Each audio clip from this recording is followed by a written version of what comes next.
Bismillahirrahmanirrahim. Assalamu alaikum dear students. I am your physics teacher engineer Mohammad Yamin and you are watching my YouTube channel The Quantum Realm. Students, अपने last lecture में हमने radio activity का part start किया था।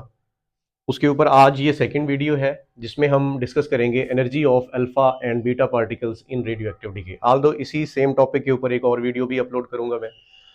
आज की इस short सी video में हम देखेंगे energy of alpha and beta particles. Alpha और बीटा डिके के दौरान जो एनर्जी रिलीज होती है, टोटल एनर्जी, एंड देन हम काइनेटिक एनर्जी की बात करेंगे जो अल्फा एंड बीटा पार्टिकल्स को मिलती है।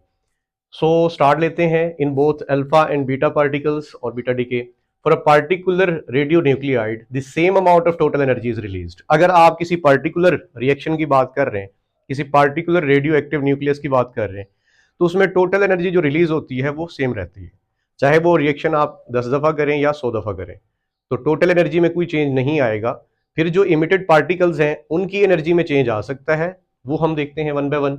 पहले हम देखेंगे alpha decay for a particular radio active radio nuclide. Every emitted alpha particle has the same sharply defined kinetic energy. अगर तो आप अल्फा डिके की बात कर रहे हैं और एक पर्टिकुलर रेडियो न्यूक्लियाइड की बात कर रहे हैं, तो वो रिएक्शन चाहे आप 10 दफा परफॉर्म करें या 100 टाइम परफॉर्म करें, उसमें जब भी अल्फा पार्टिकल निकलेगा वो एक फिक्स एनर्जी के साथ बाहर आएगा। So we can say that alpha particles have discrete energies. So alpha particles के पास एक पर्टिकुलर रेडियो एक्टिव न्यूक्लियस के केस में डिस्क्रीट एनर्जी होती है। ऑल्दो रेडियो एक्टिव न्यूक्लियस जब आप चेंज करेंगे तो जो एनर्जी रिलीज हो रही है उसमें भी चेंज आएगा। टोटल एनर्जी जब चेंज होगी तो डेफिनेटली स्टूडेंट्स काइनेटिक एनर्जी भी चेंज होगी अल्फा पार्टिकल की। बट किसी एक पर्टिकुलर रेडियो एक्टिव न्यूक्लियस की जब हम बात करेंगे उसके लिए एनर्जी चेंज नहीं होगी। उसके लिए जो टोटल एनर्जी है या जो काइनेटिक एनर्जी अल्फा पार्टिकल के पास है वो क्या रहेगी, वो सेम रहेगी।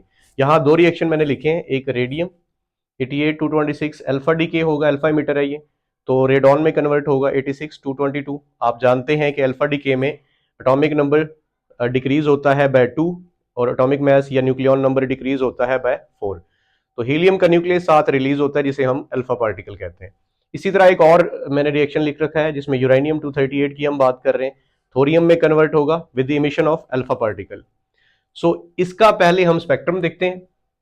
स्टूडेंट्स, अलोंग वाई एक्सिस आपने number of alpha particle an number को रिप्रेजेंट कर रहा है जो इमिटेड हो रहे हैं, जो रिलीज हो रहे हैं, और एक्स एक्सिस के अलोंग आपने वो काइनेटिक एनर्जी लेनी है जो अल्फा पार्टिकल के पास है। तो यहाँ पे आपको जो है स्पेसिफिक लाइंस नजर आ रही हैं, डिस्क्रीट लाइंस, जैसे ये एक लाइन, ये एक लाइन, ये एक लाइन।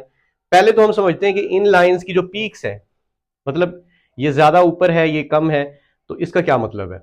यहां ज्यादा अल्फा पार्टिकल इमिट हो रहे हैं, यहां कम अल्फा पार्टिकल इमिट हो रहे हैं, यहां और कम हो रहे हैं, तो ये नंबर ऑफ अल्फा पार्टिकल्स को रिप्रेजेंट कर रही हैं। इसी तरह अगर हम एक्स एक्सिस पे आगे की तरफ जाएंगे तो इस पीक की काइनेटिक एनर्जी कम है, इस पीक की काइनेटिक एनर्जी ज्यादा है, इसकी और ज्यादा है, इसकी और ज्यादा है। जैसे जैसे आप आगे मूव कर रहे हैं तो काइनेटिक एनर्जी में इंक्रीज आ रहा है।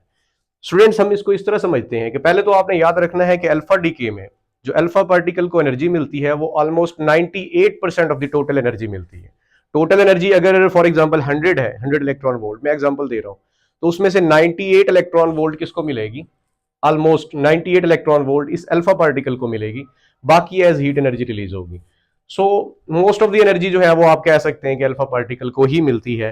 तो लेट्स सपोज यहां पे जो एनर्जी की वैल्यू है वो 4 मेगा इलेक्ट्रॉन वोल्ट है। इसी तरह यहां पे हम 6 ले लेते हैं, यहां पे हम 8 ले लेते हैं, यहां पे हम 10 ले लेते हैं। तो जैसे जैसे आगे हम जा रहे हैं एनर्जी जो रिलीज हो रही है वो इंक्रीज कर रही है। तो लेट्स सपोज ये एनर्जी, ये जो पर्टिकुलर लाइन है, ये रिप्रेजेंट कर रही है किसको? यूरेनियम के इस रिएक्शन को रिप्रेजेंट कर रही है।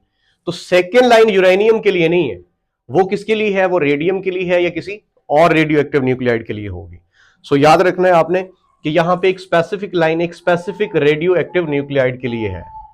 तो इसी तरह जब आप अगली लाइन पे जाएंगे तो वो nucleus, radio active nucleus change हो जाएगा। इसी तरह ये लाइन किसी और न्यूक्लियस के लिए, ये लाइन किसी और न्यूक्लियस के लिए। और अलोंग वाई एक्सिस जब आप जितना ऊपर जाएंगे, इसका क्या मतलब होगा कि नंबर ऑफ अल्फा पार्टिकल की जो तादाद है उसमें क्या हो रहा है? इजाफा हो रहा है।